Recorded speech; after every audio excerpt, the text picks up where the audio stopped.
Perfect family episode 11 में हम देखते हैं कि हवांग मिन सांगो को अपने स्टोर पे लाता है, जहां वो सांगो से सनोई का ध्यान रखने को कहता है। तब तक वो अपना काम कर लेगा और वो कहता है कि मैं तुम्हारे पापा को खुद ही कॉल कर लूंगा। फिर हम देखते हैं कि वो उन दोनों के लिए एप्पल जूस बनाता है और उसमें नींद की दवाई मिला देता है। जहाँ वो दोनों गेम खेल रहे होते हैं तभी वो इनके पास वही जूस लेकर आता है और इन्हें पीने के लिए दे देता है और उस रूम से बाहर चला जाता है। फिर हम उंजू को देखते हैं जो सांगो को कॉल कर रही होती है, लेकिन सांगो अपना फोन नहीं उठा रहा होता है। फिर उंजू जिनियो को कॉल करके ये बात बता देती हैं, जहाँ जिनियो कहते हैं हमारा बेटा बड़ा हो गया है, उसे भी थोड़ा खुद के लिए समय देना चाहिए।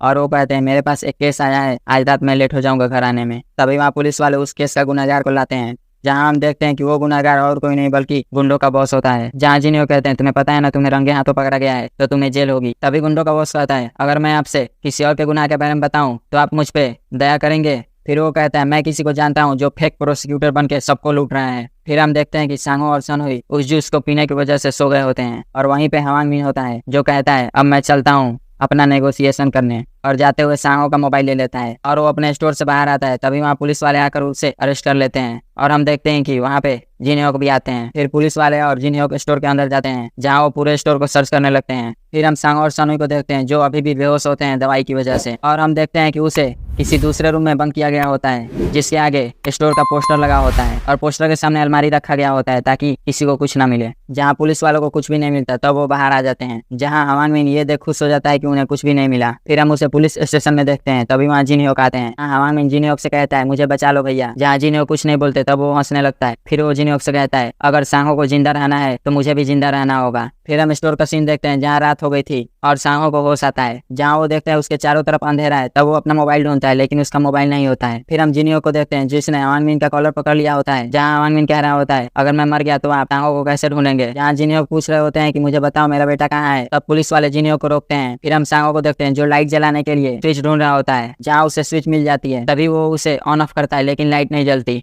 लेकिन मेन बोर्ड में शॉर्ट सर्किट हो जाता है। फिर हम जिनियो को देखते हैं जिससे पुलिस वाले बताते हैं कि वो हमें कुछ नहीं बता रहा है और उसका कोई एड्रेस भी नहीं है जहां हम उसे ढूंढे। फिर पुलिस वाले कहते हैं हमने सांगो का लास्ट लोकेशन ट्रैक किया उसके मोबाइल के जरिए और वो हमें पेंट स्टोर का ही बता रहा है। दूसरे पुलिस वाले कहते हैं लेकिन हमने वहाँ पूरा ढूंढा लेकिन हमें कुछ नहीं मिला। तभी जिनियो को याद आता है कि जब वो हवांग मिन से मिलने वहाँ गए थे वहाँ पे एक और दरवाजा था, लेकिन जब वो पुलिस वालों के साथ गए तो वहाँ पे एक अलमारी था, दरवाजा नहीं। फिर वो पुलिस वालों के साथ उसके ऑफिस जाने के लिए निकल जाते हैं। तभी पुलिस स्टेशन के बाहर उंजू भी आ जाती हैं। तब वो उंजू के साथ पुलिस कार में बैठ कर निकल जाते हैं। दूसरी तरफ हम देखते हैं कि स्टोर में आग लगना चालू हो गया था। तभी सनोई को भी होश आ जाता है और हम देखते हैं कि पूरे स्टोर में आग लग चुकी थी, जिसका धुआं उनके रूम में भी जा रहा था, जिससे उन्हें सफोकेशन हो रहा था। जिससे सांगो को पता चल जाता है कि बाहर कहीं ना कहीं आग लगी है। तब वो सनोई को गोद उठा लेता है बाहर जाने के लिए और दरवाजा खोलता है, लेकिन दरवाजे के बाहर अलमारी होता है। तब वो अलमारी को धक्का दे देकर हटाता है, लेकिन देखता है कि चारों तरफ आग लगी है। फिर हम सांगो को देखते हैं जो अपने रूम का दरवाजा बंद कर देता है ताकि आग यहाँ तक ना पहुंचे और सनोई को गोद उठा लेता है। तभी उसकी नजर उस रूम के वेंटिलेटर पे पड़ती है।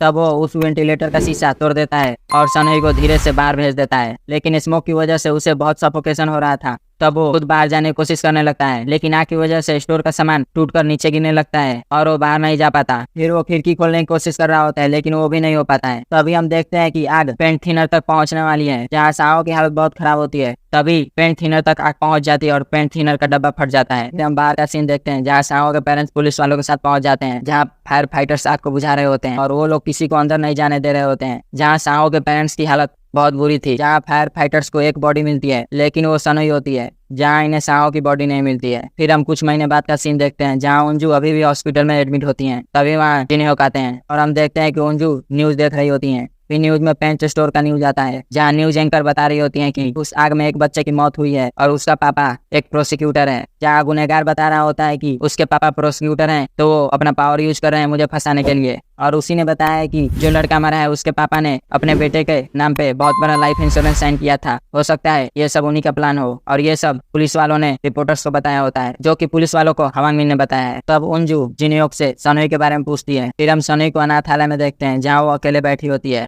और वहीं पे जिनियो और उंजू भी होते हैं जो उससे देख रहे होते हैं। जहाँ उंजू को सनोई को ऐसा देख बहुत तकलीफ होता है, तब जिनियो को उसे वहां से ले जाते हैं। फिर हम सनोई को खाना खाते हुए देखते हैं। तभी वहाँ उंजू आती हैं और सनोई को देख रही होती हैं। तभी वहाँ सोनू आती है और उंजू से कहती है आप यहाँ रोज क्यों आती हैं? क्या आपकी बेटी है वो? मैं किसी से नहीं बोलूंगी। यहाँ पे बहुत लोग आते हैं जो चोरी चोरी अपने बच्चों को देखा करते हैं। फिर वो कहती है सनोई हमेशा अकेले ही रहती है, वो किसी से बात नहीं करती है। तो उंजू सोयून से सनोई का दोस्त बनने के लिए कहती है। फिर हम देखते हैं जिनियो और उंजू सनोई के अडॉप्शन के लिए लिए आए होते हैं, जहाँ उनजू जिन्होक से कहती है क्या वो हमें पहचान लेगी। तो जिन्होक कहते हैं आजकल के बच्चे बड़े होने के बाद किसी को याद नहीं रखते हैं और डॉक्टर ने बोला है वो अपनी याददाश्त भूल चुकी है। फिर वो कहते हैं मेरी माँ इसके लिए कभी भी हमें माफ नहीं करेगी। और हमें यहाँ पता चला क्यों सनोई की दादी उससे नफरत करती है। फिर सीन प्रेजेंट में आ जाता है, जहाँ पुलिस वालों को सोन की बॉडी मिल जाती है जो नीचे बेहोश होती है। फिर हम जिन्होक को देखते हैं जो पानी में होते हैं क्योंकि उन्हें तैरना आता है और वो हवांग मिन को ढूंढ रहे होते हैं, लेकिन वो वहाँ से गायब होता है। फिर हम सनोई और जीहोन को देखते हैं, जहाँ उसे हॉस्पिटल से छुट्टी मिल गई थी और वो बिल्कुल ठीक होता है। फिर वो दोनों शॉपिंग करने जाते हैं क्योंकि सनोई का पूरा घर जल चुका था, तो उन्हें नया सामान चाहिए था खाने के लिए। फिर वो लोग घर जा रहे होते हैं, जहाँ जीहोन सनोई से पूछता है क्या तुम ठीक हो, अच्छे से सो रही हो। तो वो कहती है मैं बिल्कुल ठीक हूँ। फिर वो जीहोन से उसके बारे में पूछती है, तो वो कहता है मुझे तो डेली सपने भी आते हैं। फिर सनोई उसके असली सपने के बारे में पूछती है, तो जीहोन कहता है मेरा असली सपना आर्किटेक्ट बनने का है। फिर वो कहता है फ्यूचर में मैं तुम्हारा घर बनाऊंगा, अगर हो सके तो उस घर में हम दोनों एक साथ रहेंगे। यहाँ सनोई उसकी बात समझती है लेकिन कुछ नहीं कहती है। फिर वो जाते हुए उसका शुक्रिया करती है सब कुछ के लिए जो भी अब तक उसने किया है। फिर हम उसके जले हुए घर को देखते हैं, जहाँ वो अपने घर को साफ कर रही होती है। साफ करने के बाद वो वहाँ पे खाना बनाती है। तभी वहाँ जिन्होक और उंजू भी आ जाते हैं। तभी उंजू देखती है कि टेबल पे सनोई ने एक केक भी रखा है जिसपे उसने हैप्पी बर्थडे सांगो लिखा था। तो सनोई कहती है आज भैया का जन्मदिन है ना, जो सुन उंजू चौंक जाती है। फिर सनोई कहती है मैं भैया के लिए खाना बनाना चाहती थी, मुझे पता चला कि भैया ने मुझे बचाने के लिए अपनी जान दे दी। और वो कहती है मेरे पापा ने मुझे सब कुछ बता दिया है, आप लोग मुझे माफ कर दीजिएगा। अब मुझे पता चला कि आप लोगों को कैसा लगता होगा मुझे देखने के बाद, अंदर से बिल्कुल खाली और दुख से भरा हुआ। तब जिन्होक कहते हैं हम नहीं चाहते थे कि तुम्हें ये सब पता चले और तुम्हें तकलीफ हो, अगर हमारा बस चलता तो हम तुम्हें ये सब पूरी जिंदगी नहीं बताते। फिर वो लोग खाना खाने के लिए बैठते हैं। तब सनोई सबके लिए सीवीड सूप निकालती है। जहाँ वो सब कर रही थी तब उसका हाथ कांप रहा होता है और इस बात को जिन्होक और उंजू नोटिस करते हैं और वो लोग पहले सूप ट्राई करते हैं, फिर वो सब खाना खाते हैं। फिर हम जीहोन को देखते हैं जो अपने घर जा रहा होता है। तभी उसे याद आता है कि सनोई ने उसे ऐसा क्यों बोला, इस सबके लिए शुक्रिया जो भी किया है अब तक। और उससे कुछ शक होता है। फिर वो डिटेक्टिव सिन को कॉल करता है और कहता है कि सनोई के साथ कुछ गड़बड़ है, वो अजीब बर्ताव कर रही थी। इधर हम देखते हैं कि जिन्होक और उंजू बेहोश हो गए थे और सनोई उनके सामने होती है। तभी वहाँ हवांग मिन आ जाता है और कहता है क्या तुमने सूप अच्छे से बनाया, मेरी दी हुई दवाई अच्छे से काम की ना। फिर वो कहता है यही मेरी बेटी से एक्सपेक्ट करता था मैं। और यहीं पे ये एपिसोड समाप्त हो जाता है। मिलते हैं नेक्स्ट एपिसोड में। अगर एक्सप्लेनेशन पसंद आए तो चैनल को सब्सक्राइब और वीडियो को लाइक करें।